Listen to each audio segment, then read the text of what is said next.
April Fool! Hey, shout out Tembe. Shout out Kamikaze. On that fuck shit. Shout out Dente, you know. What you do to my drink? I do. You what? Nick Nack, Patty Whack, give a dog a bone. I was taking out your back, hit you motherfucking dome. When I look at your eyes, I know you're not a mortal last. With the two, You with the four, what? Smoking on the get the green on the scene with the lean. And my team gotta be Mr. Dream. I achieved Dolphin, can I show cause the cream outside on the key 2020 on the scene. She got that meds on her back. Ask for the 100 and cash. He gonna let his tongue lash. She gonna give him a rash. I'm gonna get inside Dominic's wing and go to the space needle. I be smoking on OG, it is for me, it's medicinal. Achoo, motherfucker gotta sneeze, gotta take one puff when it hits my brain. I do feel love when it hits you, you go swear it's no. Halo Rek, kembali lagi dengan saya dan teman-teman saya nanti. Kali ini kita ingin bahas tentang masyarakat marginal. Jadi buat yang nggak tahu, masyarakat marginal itu adalah masyarakat kecil atau biasa disebut kasarnya masyarakat miskin. Masyarakat marginal di Indonesia ini cukup terbilang banyak karena angka kemiskinan di Indonesia yang cukup tinggi.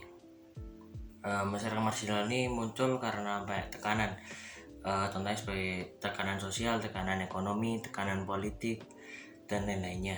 Karena saya tekanan-tekanan yang saya sebutkan tadi, masyarakat marginal ini pun memiliki tekanan di bidang pendidikan ya. Mereka sulit untuk mendapatkan pendidikan karena balik lagi ke keadaan ekonomi yang sulit untuk dipenuhi, sehingga terpaksa untuk memilih pendidikan non formal. Hal pendidikan itu sangatlah penting dibutuhkan oleh masyarakat maupun yang sudah kaya ataupun yang kurang mampu, sehingga terpaksa masyarakat marginal rata-rata sulit untuk mendapatkan pendidikan karena keadaan ekonomi yang kurang mampu. Ya, pendidikan non formal itu biasa simpulkan bahwa menitik beratnya pada masyarakat yang kurang mampu. Halo kawan-kawan, hari ini saya akan mempresentasikan resume vlog dari saya. Segmen pertama, Allah menciptakan manusia sesuai dirinya atau citranya karena ia ingin manusia bertanggung jawab atau memelihara alam ciptaannya.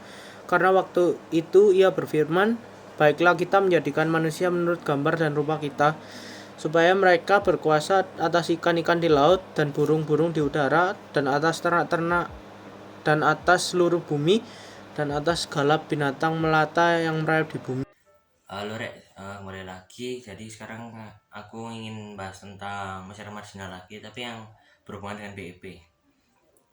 Bagi yang belum tahu BEP itu apa, BEP itu adalah dimana ketika modal kita yang kita keluarkan itu bisa tertutupi dengan hasil penjualan kita, sehingga tidak rugi tidak untung.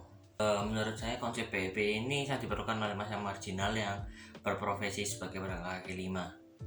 Kita ambil contoh saja pedagang kaki lima ya. Sebagai pedagang kita juga harus berpikir karena agar modal yang kita keluarkan ini bisa tertutupi, jadi kita tidak rugi gitu.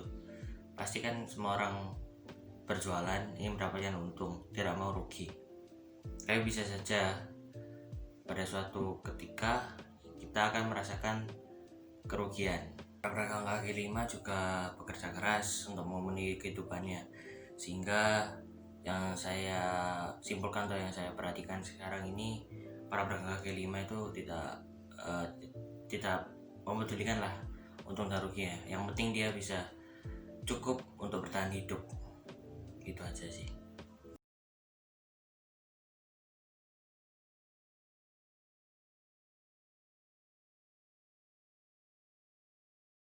Marginal Indonesia ini gimana ya, lama-kelamaan juga bisa bertambah sih, karena tingkat kemiskinan Indonesia ini ya lama-lama juga akan tinggi. Lalu untuk akibatnya lama-lama masyarakat marginal ini membuat kayak penyebab dari penyakit sosial, seperti contohnya kayak pelacur, pengemis, terus perampok mungkin, terus apalagi ya, itu sih. Jika masyarakat marginal ini tidak ditanggapi dengan baik, maka masyarakat marginal ini bisa menjadi masalah yang besar bagi negara, karena dengan banyak masyarakat marginal juga pandangan negara lain pada negara kita juga berbeda. Mungkin beberapa beranggapan seperti itu, tapi kalau menurut saya pribadi itu bahwa masyarakat marginal ini perlu bantuan, bukan makian, karena tidak semuanya masyarakat marginal seperti itu, maksudnya yang menjadi pelacur, pengemis, ataupun perampok, maling, dan lain-lain. Karena apa ya, kita nggak pernah tahu apakah masyarakat marginal ini semasa hidupnya sudah pernah mencoba untuk bertahan hidup, seperti bekerja di perusahaan tertentu namun gagal atau bangkrut, dari miskin atau menjadi susah. Kita nggak pernah tahu. Maka dari itu kita jangan memandang semua masyarakat marginal itu sama. Kita juga bisa kayak memfilternya, karena tidak semua masyarakat marginal itu seperti itu. Segmen kedua, sudah 2 tahun ini Jemaat Gereja Batak Karo Protestan Pasar Minggu tidak bisa ibadah di gedung gereja di Tanjung Barat Lama. Gedung ini telah ditutup oleh pemerintah Kota Jakarta Selatan per 30 September 2016. Sejak itu, mereka terpaksa ibadah di gedung Balai Rakyat Pasar Minggu. Gedung ini tidak seluas gedung gereja. Kursi ditata mepet agar muat banyak orang. Alau pengap karena tanpa jendela dan hanya mengandalkan AC untuk pendingin dan sirkulasi udara. Aula itu hanya untuk kebaktian jemaat dewasa, sedangkan untuk sekolah minggu dan anak memakai selasar aula dan sekolah minggu remaja di halaman belakang. Kami difasilitasi pemerintah, tidak dibayar, kata Penrad Siagian, salah satu pendeta GBKB.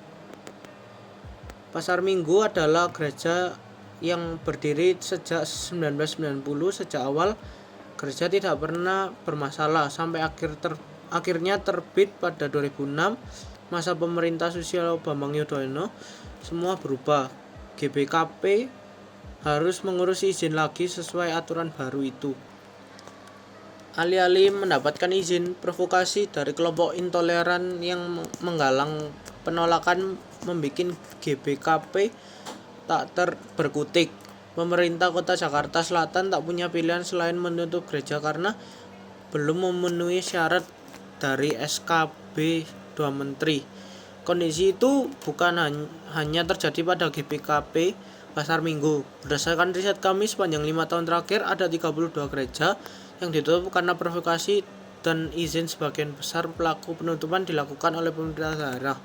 Mirisnya tak ada kasus penutupan gereja yang berujung indah. Yang saya lihat nih, masyarakat marginal ini banyak yang berprofesi menjadi pedagang kaki lima. Mereka lebih baik bekerja, yang saya tangkap ya, mungkin mereka lebih baik bekerja daripada dia diam saja menjadi pengangguran, tidak merubah apapun. Karena mereka bekerja pun untuk memenuhi kehidupannya. Kalaupun dia tidak bekerja, maka uang yang didapat dari mana? Gitu, kalau yang saya tangkap. Lalu untuk para pedagang kaki lima ini, menurut saya sangat penting lah untuk memahami konsep PEB, karena dengan konsep PEB angka kerugian ini jarang didapatkan. Walaupun kalau menjadi pedagang kaki lima, hasil yang didapatkan di tiap harinya pun tidak menentu, karena kadang ramai, bisa kadang sepi, toh ada beberapa yang kadang tidak sesuai selera dengan makanannya dan lain-lainnya. Menurut saya konsep PEB ini sangat perlu agar masyarakat marginal ini tidak kebingungan dalam menentukan rugi atau untungnya, ya dalam menghindari kerugian dan mendapatkan keuntungan. Gitu sih. Tema yang saya angkat adalah tentang sejarah dunia. Nah, tema ini adalah fungsi Pancasila dalam rakyat marginal. Ya, untuk yang sila pertama yang berkaitan dengan ketuhanan, yang pertama adalah tidak adanya paksaan untuk memeluk suatu agama. Yang kedua adalah tidak adanya pelanggaran ateisme di Indonesia. Yang ketiga, pemerintah mengadakan fasilitas-fasilitas dalam pelaksanaan agama seperti ruang-ruang ibadah seperti itu. Untuk sila kedua tentang kemanusiaan yang adil dan beradab, itu menciptakan kesetaraan derajat. Sila ketiga tentang persatuan Indonesia yang menciptakan rasa cinta akan bangsa dan tanah air. Yang kedua, menumbuhkan rasa senasib sepenanggungan. Yang keempat, sila keempat, mengenalkan adanya demokrasi untuk kepentingan bersama. Yang kedua, adanya kejujuran dalam pengambilan keputusan. Sila kelima itu mengenalkan yang pertama, seluruh kekayaan alam negara itu dapat kita pakai untuk bersama. Yang kedua, perlindungan akan kelompok yang lemah tetap dalam melakukan suatu pekerjaan, itu pemerintah tetap melindungi kaum yang lemah. Sekian. Lalu dengan ada akibat-akibat karena ada masyarakat marginal seperti yang saya sebutkan tadi, menurut saya yang bisa dilakukan oleh pemerintah atau masyarakat, yang pertama itu kayak mendirikan lapangan pekerjaan. Yang kedua, melakukan donasi kepada masyarakat yang kurang mampu. Mungkin donasi tersebut bisa dipergunakan sebagai modalnya untuk bekerja. Lalu yang ketiga, bisa sumbangan lah, sama seperti donasi.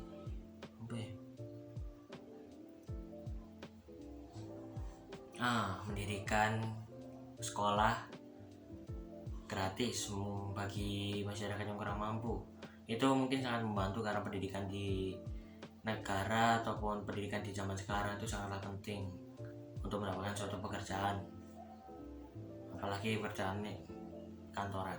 Sehingga dengan adanya cara-cara seperti itu, masyarakat marginal ini bisa dikurangi, bukan untuk dihilangkan. Kurangi masyarakat marginal yang berada di Indonesia.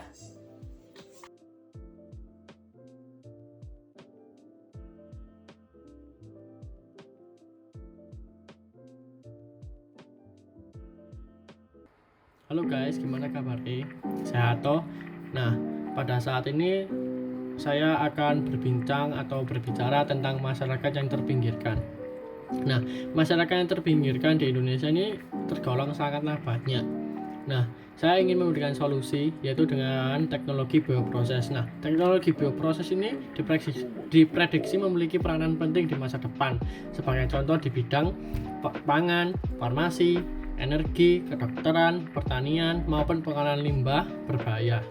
Nah, di bioproses ini itu dibagi lagi menjadi banyak dah. Seperti contoh, biofuel. Biofuel adalah sumber energi yang saat ini dikembangkan oleh para ilmuwan.